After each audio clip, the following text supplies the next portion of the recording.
Hello everyone, સ્વાગત છે તમારું અર્ચનાની વાનગીમાં। તો આજે હું અહીંયા મસાલા ભીંડા કે ભરેલા ભીંડાનું શાક બનાવીશ। એ પણ મસાલો ભરવાની ઝંઝટ વગર આપણે આ શાક બનાવીને તૈયાર કરીશું। અને આ ભીંડાનું શાક હું અહીંયા એક અલગ મસાલો કરીને બનાવીશ, જે આપણે રેગ્યુલર મસાલા કરીને બનાવતા હોઈએ છીએ એનાથી કંઈક જો તમે અલગ મસાલો કરીને બનાવશો અને ટિફિનમાં આ શાક ભરશો તો તમારું ટિફિન ખોલતા જ તમારો ડબ્બો ખાલી થઈ જશે, એવું ટેસ્ટી આ શાક બનીને તૈયાર થાય છે। શાક બનાવવા માટે મેં અહીંયા 500 ગ્રામ ભીંડા લઈ લીધા છે। સરસ એવા ધોઈ અને આ રીતે ભીંડાને વચ્ચેથી કટ કરી દીધા છે। એક ભીંડાના મેં અહીંયા 2 ભાગ કર્યા છે, એ રીતે જ આપણે ભીંડાને કટ કરવાના છે। હવે શાક બનાવવાનું શરૂ કરીશું। ગેસ ઓન કરી કઢાઈ રાખી મેં અહીંયા 3 ટેબલ સ્પૂન જેવું તેલ રાખી દીધું છે। મીડિયમ ગેસની આપણે ફ્લેમ રાખવાની છે, એ પણ ખાસ ધ્યાન રાખવાનું। તેલ થોડું ગરમ થાય એટલે આપણે જે ભીંડા કટ કરીને રાખ્યા હતા એ બધા જ ભીંડા અંદર એડ કરી દઈશું। તો બધા જ ભીંડા અંદર એડ કરી અને તેલમાં આપણે ભીંડાને સાંતળવાના છે, એમાં કોઈ મસાલા નથી કરવાના। ભીંડા થોડા એવા એટલે કે 60 થી 70% જેવા સોફ્ટ થાય ત્યાં સુધી આપણે ભીંડાને આ રીતે સાંતળતા રહીશું અને હલાવતા રહીશું।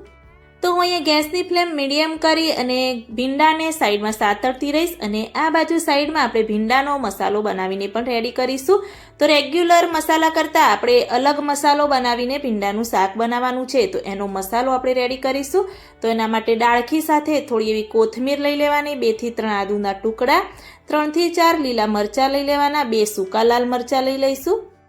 તો અંદર 1 ટેબલસ્પૂન સૂકી વરિયાળી એડ કરી દઈશું અને 1 ટેબલસ્પૂન આખા ધાણા આવે છે એ પણ અંદર આપણે એડ કરી દઈશું અને એ જ રીતે 1 ટેબલસ્પૂન જીરું પણ આપણે અંદર એડ કરી દેવાનું।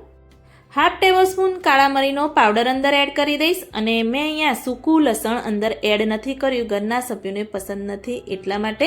પરંતુ જો તમને ચટાકેદાર ટેસ્ટી એવું જોઈએ તો અંદર તમે સૂકા લસણનો પણ ઉપયોગ કરી શકો છો અને પાણી એડ કર્યા વગર એને આપણે દરદરું એવું પીસી અને આ રીતે રેડી કરી દઈશું।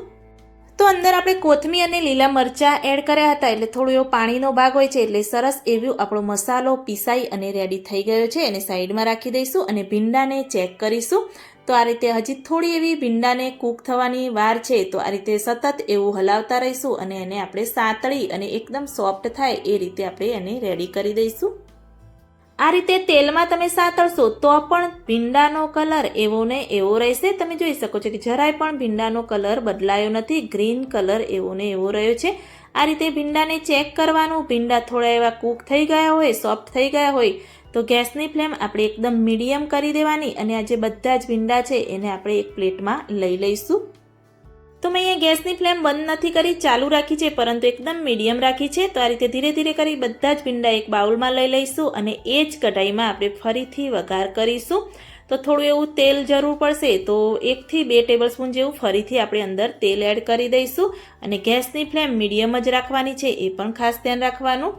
જે મસાલો આપણે પીસીને રેડી રાખ્યો હતો એ થોડું એવું તેલ ગરમ થાય એટલે બધો જ મસાલો અંદર આપણે એડ કરી દઈશું।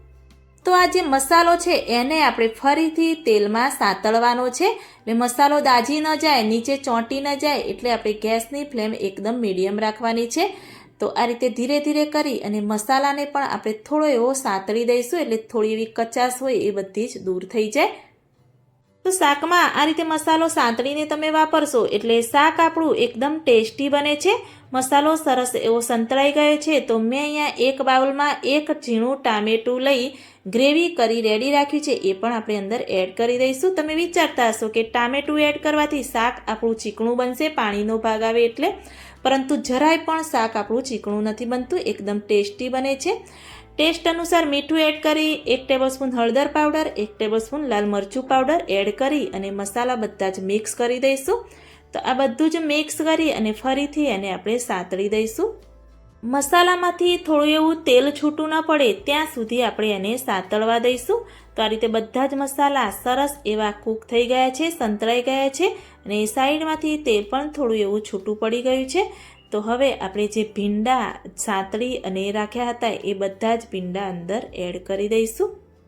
તો બસ આ રીતે મસાલો બધો જ ભીંડામાં મિક્સ કરી દઈશું અને ભીંડામાં બધો મસાલો મિક્સ થઈ જશે એટલે મસાલો ભરવાની ઝંઝટ વગર પણ આપણું શાક ભરેલા ભીંડાનું શાક બની અને તૈયાર થાય છે. મસાલા ભીંડા પણ આપણે કહી શકીએ.